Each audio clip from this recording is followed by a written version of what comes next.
voice of God is very important. It is the most important tool that any believer has, because how can you serve a God that you can't hear nor understand?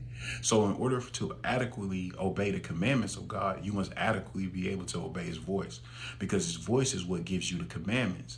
Now, if you think that the commandments that God used his voice to give Moses was for you, then you have been sadly mistaken, because you're not in that time.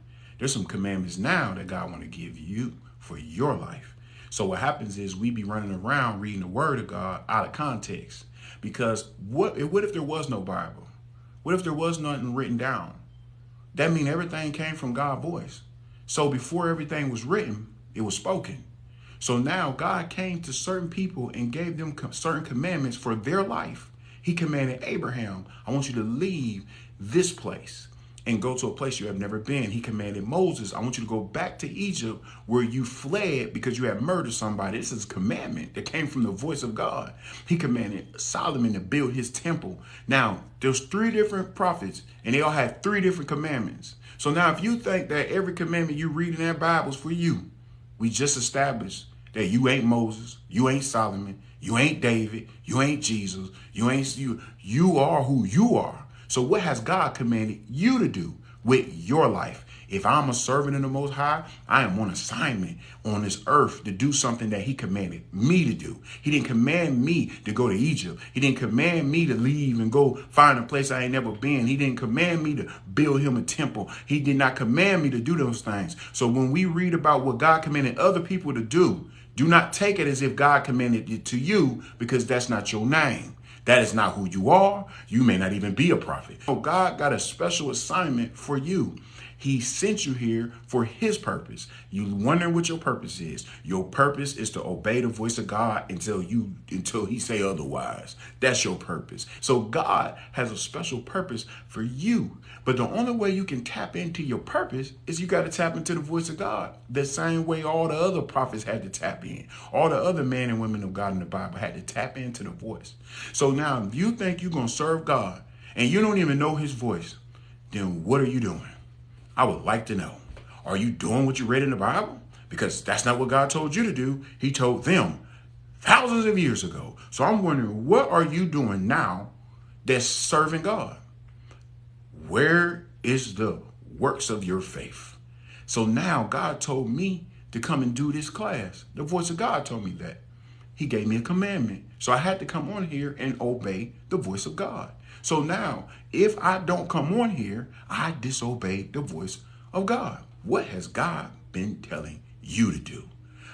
If you don't know his voice, you're not going to know his commandments. So when God say, obey my voice and obey my commandments, the commandments come from the voice of God. So now you got a bunch of people trying to teach about a God they can't hear. This makes no sense, because from the beginning, the Lord said to Cain, the Lord said to Abel, the Lord said to this, the Lord said to that.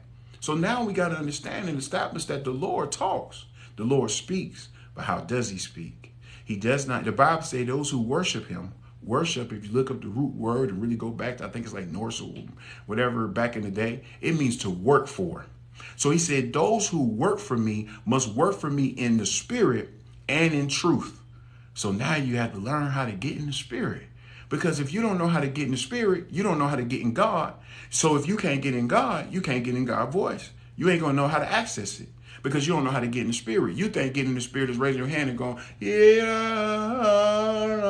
oh. Where the miracle signs and wonders at, if that's all it took? Is that what Moses did when he got to the dang Red Sea? He just sit there and start going, oh, God. No, he didn't. He prayed, and the voice of God told him, what is in your hand? So the problem is we got a bunch of people who think they worshipers and they not worshipers. You sit there and you shout with your mouth, but your heart be far from them. So now my heart be far, as a man thinketh in his heart, so is he. So my heart got to be where I do my thinking. And he said, my heart is far from him. So he's letting me know that my mind is not in the right place. Be not conformed to this world, but be ye transformed through the renewing of your mind. So now we got a problem. We got a bunch of people running around saying that they know God and they don't even know his voice. If you don't know his voice, you don't know God. Guys, you have never heard him. You don't even know what you talk about. You have these feelings and these unctions, and you come back and they be wrong, and you say, maybe it was not God's will. First of all, you cannot do something and hope that it's God's will. God does not want you to guess. God wants you to listen. He said, if you lean not to your own understanding, acknowledge me in all thy ways, I will direct thy path. Not me, not you, him will give the direction. So if you just step out and go this way and say, well, if it work, it's God, and if it don't, it's not God. It wasn't God either way. Whether it worked or not, you can do some stuff without God.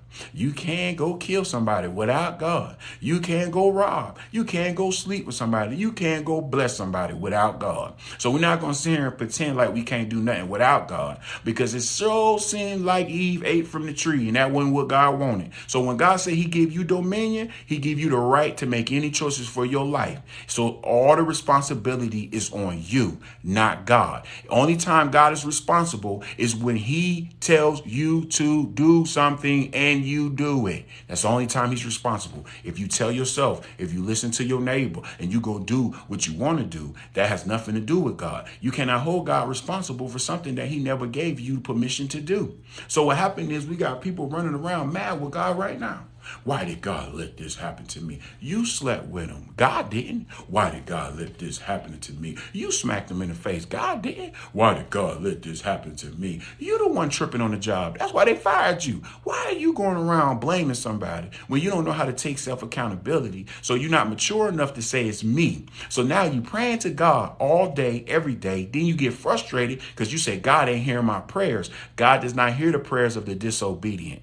What happens is you are blaming God for something that he has nothing to do with. So if God was to answer your prayer, that means that he is responsible for what you said. And God is not going to come in agreement. He cannot lie. So he cannot answer your prayer predicated on the fact that you lied on him.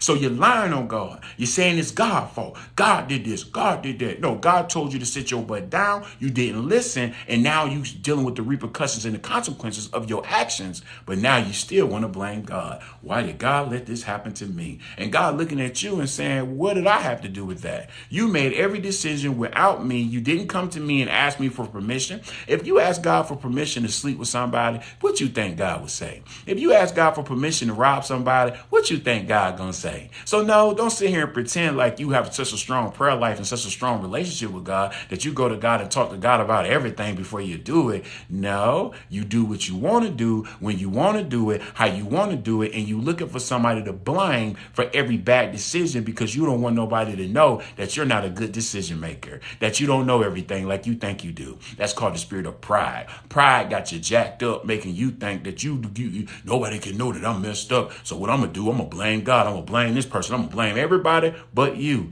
But when you get before God, you ain't going to have nobody to blame. When you get before God, you ain't going to have nobody to point out. You can't point your mama out, your daddy out. You can't point your cousin, your baby mama, your baby daddy, your wife, your husband, your uncle, your aunt. I don't care who it is. You won't have nobody to point out because God is going to give you the truth. And the truth is, it was you. It was you. It was you. It was not no one else. So in order for us to obey the voice of God, the first thing we have to do is come to God in truth. So now you must worship or work for God in the spirit. Where's my spirit? My spirit is where my mind is. Here's a man think of in his heart. So is he. So my spirit. So now what do I have to do? I have to get my spirit right.